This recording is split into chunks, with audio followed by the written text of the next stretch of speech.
focus on the spirit behind the thoughts more than the actual thought that's happening. Especially now also with this COVID-19 thing happening, people are put in positions of self-isolation.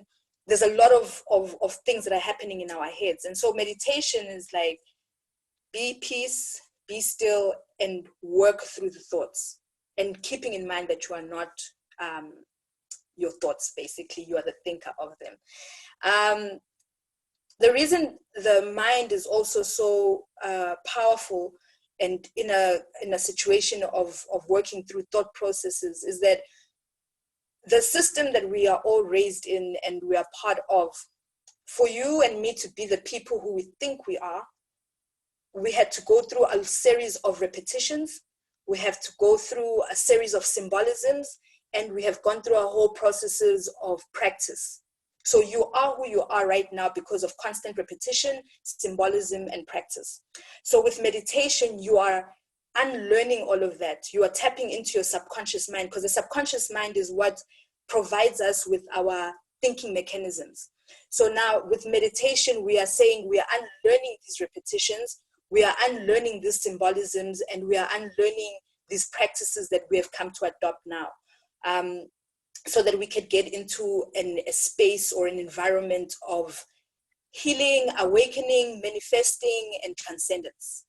So part of my meditation routine looks at those 5 things: spiritual healing, spiritual awakening, affirmation and manifesting meditation, transcendence, and connectedness, which for me in a particular order helps one to move towards a more confident state of meditation. So for you to, even though they said that there's a lot of different ways to meditate, intention.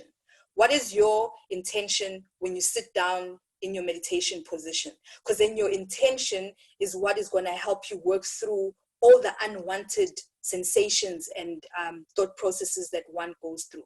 So in order for you to start to get into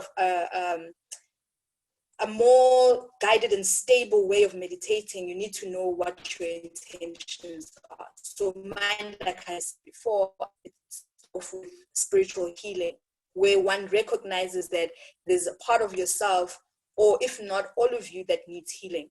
And so with the healing processes, it comes with the acknowledgement of where you are, what you are feeling, and where you want to be. And then you start channeling those energies of healing. Once you have started the journey of healing, then spiritual awakening comes about. And then with the spiritual awakening, it's you being in touch with your light body. In the times that we live in terms of the westernized system of things, moving away from Africology, we are taught to lean more towards science than we are to nature. But meditation is a balance of both science and nature, because our bodies are made up of universal energy. And so once you awaken to the light body, then you start affirming who you are. And when you start using affirmation, you are breaking the repetition of the old self. And with the affirmations are ways of reprogramming your subconscious mind to manifest itself in its truest form, which is the light being, or the God self, or the higher self, or the higher being. And then once your journey in affirmation is stronger, then you start manifesting things. Right now, because we don't know where this COVID-19 thing is going, a lot of people are in limbo of anxiety and uncertainty. And anxiety is basically an ego that is not confident of where it's going. So with manifesting now, you are programming your mind to create a world within a world. That is what our role should be right now. Can we imagine better than what we are currently experiencing, rather than getting all absorbed with what is happening? And then from that, then we move into connectedness. Connectedness now is what connects us to the elements and principles that create our existence. So for example, the human self, as you are sitting here, you are not necessarily alone in the room, because you have frequencies and energies that surround you. for you to be able to sit, work, operate, think, talk, it all has to do with the 7 laws of the universe. Those 7 laws of the universe are also influenced by the 4 elements of nature, like water, air, wind, and fire. So, for example, I consider air to be a manifestation of spirit. So air represents inspiration, right? And then the water will be for my healing, because water is constantly flowing. Everything is moving forward. And then for fire, which will be the candle that I light, that is a representation of my desires and my passions, that they are a flame, they are bursting fire, right? And then crystals will be the representation of the earth, because the earth is my church. It's where I go back to, it's where I belong, it's where I'm grounded and rooted in. So with that being said, I'll just read shortly to what Vipassana meditation is. So I practice Vipassana, obviously with adding my own elements of understanding over the years of how to meditate. So with Vipassana, Goenka, he writes that Vipassana is a codified system of training one's mind, and entails a set of exercises that are dedicated towards making one more aware of his or her life experiences. The objective of Vipassana is to learn to see the truth of impermanence, unsatisfactories, and selflessness of phenomenon. Yeah? So Vipassana, loosely translated, it means insightful meditation. It is an observation based on self-exploratory journey that focuses on the deep interconnectedness between the mind and the body. And this is realized through a disciplined attention to physical sensations. So our breath, when it comes to Vipassana, becomes the gateway of allowing one to feel. So if you are in your meditation position and you are breathing normally, you want to feel the sensation just above your upper lip and your nose. And regardless of what the mind and the body are going through, that will always be your main focus. Now, the body in itself is made up of a whole lot of body sensations. And it's not for us to focus on the sensation more than to be aware of its presence. Sometimes you get this itch just before, like sometimes when I'm on stage and my nose starts itching while I have an instrument in my hand and I can't stop to scratch my nose. I need to carry on playing. So Vipassana trains the mind to be aware of where else in your body are you experiencing a sensation. So you move the focus away from the nose and you're like, oh, my knee is also feeling some sort of itchiness or cold feel, and you work through that. So Vipassana is a journey of self-exploration and using the discipline of awareness of the sensations, and you move forward.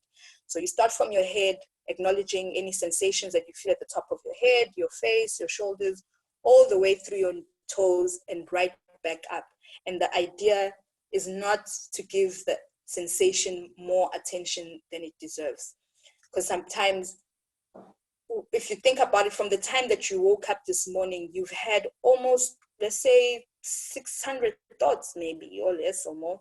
And why is it then, if you've had so many thoughts throughout the day, why would you want to focus on that one particular thought?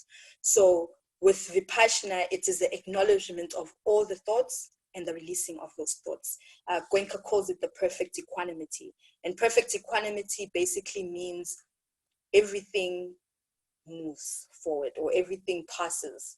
That sensation that you feel is going to pass, which ties into what we were saying earlier on, that you are not your thoughts, you're the thinker of those thoughts. So therefore, if you are the thinker of those thoughts, then you have the power and ability to let these thoughts go, should you choose. So yeah, that is my presentation of Vipassana meditation. So also, now when it comes to Vipassana, it's normally an hour-long meditation session. But for beginners, it's not about the amount of time that you spend meditating, but it's about the quality that you can get in the minutes that you have for meditation. Some people like to meditate with music. For me, it started off with music, but then gradually moved to a more silent kind of meditation where it's just me and my breathing without any other form of external supporting sounds, I guess, which is okay if you want to practice with sound, but it's also more enriching when you are able to really receive from within. And like I said before, is that the beauty of meditation, the ability for one to transcend the physical realm. Now, these are not processes that one can do overnight. If meditation, we say, is a lifestyle, then it's a one day at a time practice. And over time, you will see the benefits of your meditation. I was just thinking back sometime that Thobekile of 5 years ago would respond totally different from certain circumstances that I found myself currently, because I now know better through my sensations to live in awareness. When I feel something, I'm aware I'm feeling it, and I know how to deal with it accordingly rather than getting lost in the emotional vacuum of it all. And so with the practice of Vipassana, they also do like a 10-day silent retreat in Worcester, but I'm sure by now it's not happening. But I try attend at least once a year for the past 3 years as a way of deepening my own practice, because the more you practice something, the more you become confident and comfortable in it. Then my days don't really make much sense if I don't wake up in the morning at a certain time and I meditate, because that's how I've created my environment of healing, to always find those sacred moments of meditation. And if anyone has any questions, maybe? I don't even know how this works. Okay. So over the years, what has worked for me in terms of meditating is that we need, for me, in order to be at my most optimum best, I have an altar that I created, and in this altar is a place of focus. It's the quietest corner I have in my space, which is undisturbed by other people's energies, even my own at times. I have crystals, incense, candle, water, plant, stones, and shells, which for me are a representation of the journey of going within. And they also represent the elements that govern my being as a living being, as a light body in this time. So once you have that place of focus, it's easier for you to be disciplined to visit it often, because it is there, it's available, you can see it, and you can interact with your space. Altars are very sacred spaces. It's where you pour out your existence, I guess, within yourself. Some are verbal, some are non-verbal, but it is a good space for you to focus yourself. I have a timer that I use, and I meditate anything from 20 minutes to an hour. And that is just taking in and breathing in and out, so that the mind can be clear and one can connect better with the higher being. I find that for meditating also, the hours of 4 o'clock in the morning and 7 o'clock in the morning are the most energy filled hours. Before dawn, you know, there's a spiritual energy going on. Everything is still. And I also find like midnight as well, leading into the early hours. Traditionally, I know that 3 o'clock in the morning is a good time for Upasha. It's the hour of the spirits. So if you want to connect with your ancestors, then 3 o'clock is a good time. And then 4 o'clock will be then for self-connectedness, leading up to 7. And then you practice that. So I don't know if you would want to do like a 10 minutes breathing session or trying to get the feel of Vipassana. Absolutely. Please take us through 10 minutes tops. Thanks. Okay, cool. I'm just gonna quickly put my timer on and then I'll be back just now.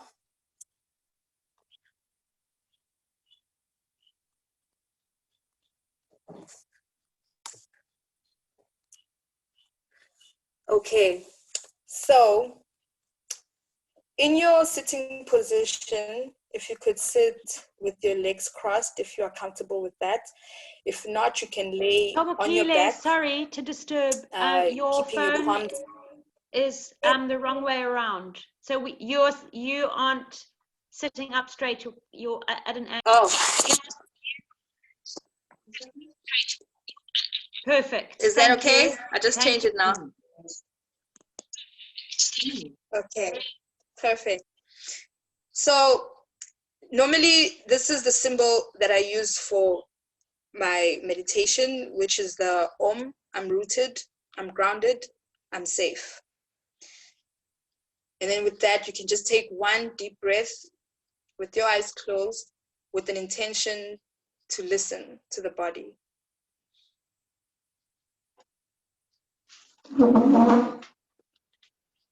As you are breathing out, just take note of the sensation of the air coming out of your nose, in between your nose and your upper lip. So this gap here in between. And I want you to try, when you are breathing in, just push your stomach out.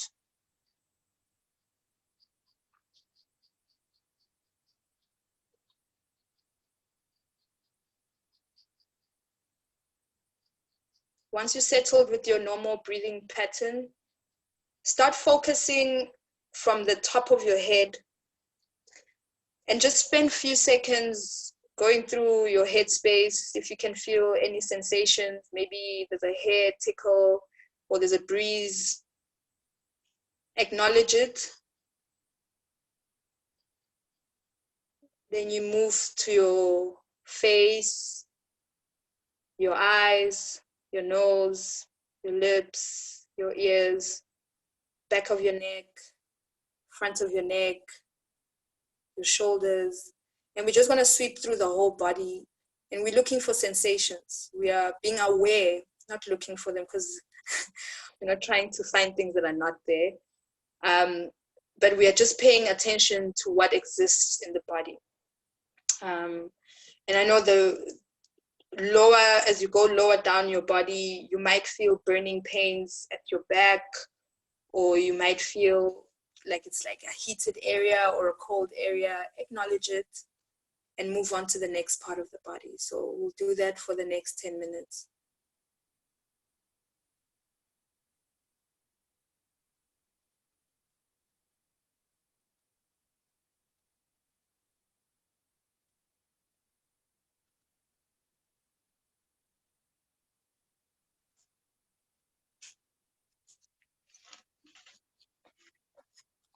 With any sensation you come across, you can remind yourself perfect equanimity, remain in awareness, everything passes, everything moves.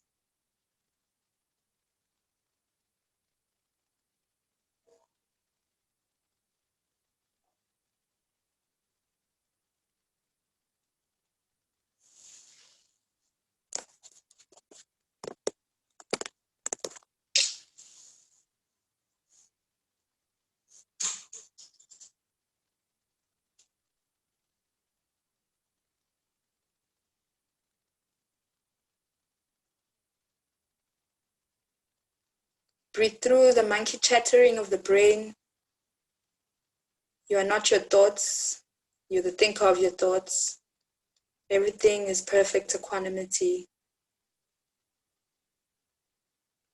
And breathe through it gently.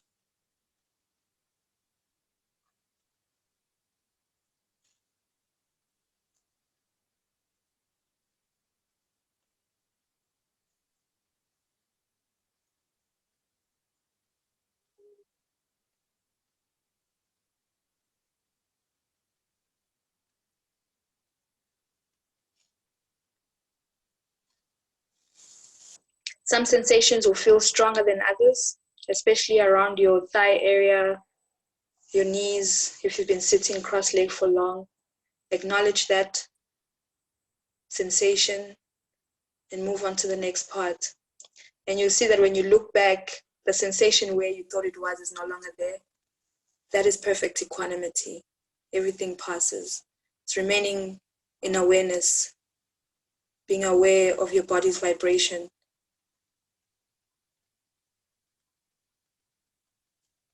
If you can't feel the sensation of your breathing, you can take another deep breath.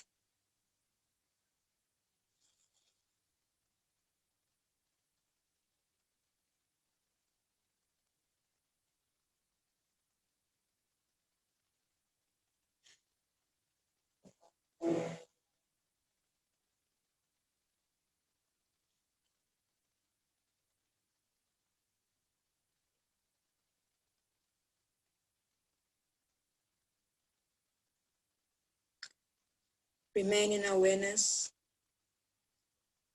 Everything is perfect equanimity. Everything passes.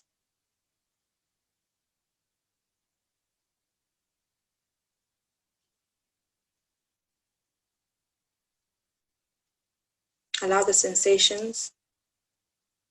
Don't fight any thoughts. Don't fight any sensation. Observe, acknowledge, and move on.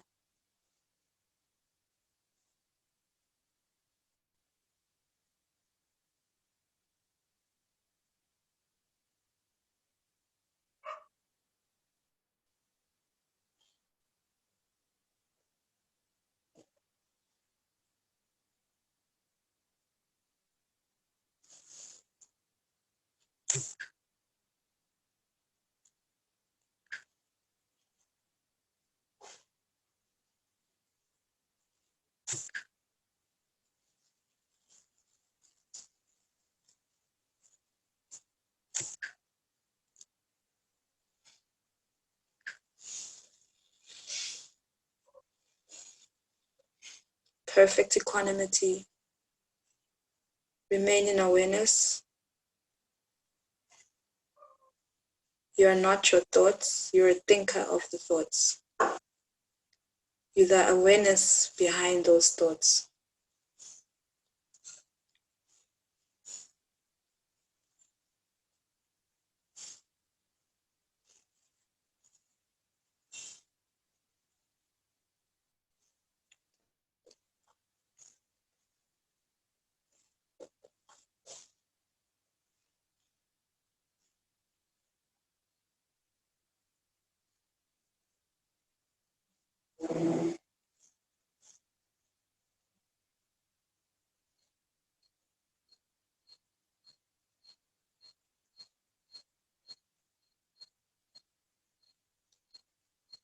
Acknowledge, observe, and let go.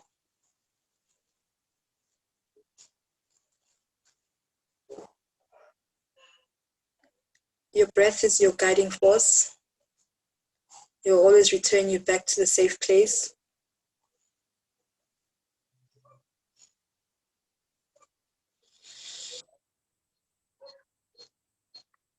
I'm going to ask you to take one deep breath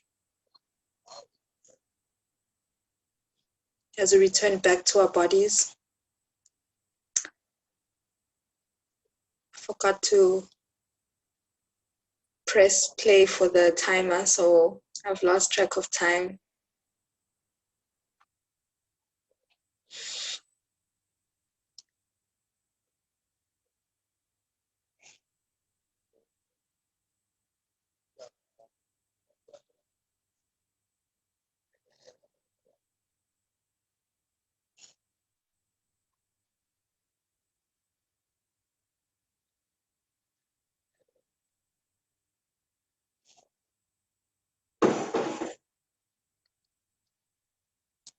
Slowly return back to your body.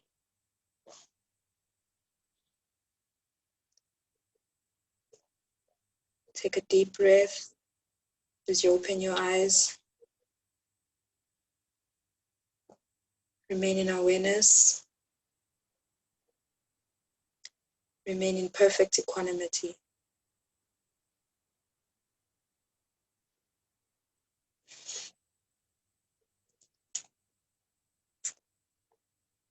Peace to all beings.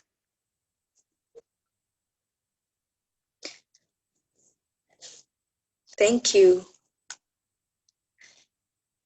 Thank you so much, Thobekile. That was really, really incredible. Thank you, guys. So much for sharing your knowledge and your time with us. It was really great. Yeah, all the fields. Does anybody have any questions or comments? Please, you can feel free. Yeah. Thank you so much. Thanks, guys. Thank you, Zamo. Thank you, Caesar. Stay safe, sister. We'll keep connecting. Yeah, most definitely. Peace to all beings. Keep meditating. Yeah. Love to everybody. Yeah, namaste. Yeah. Thank you. Cheers. Cheers, guys. Cheers.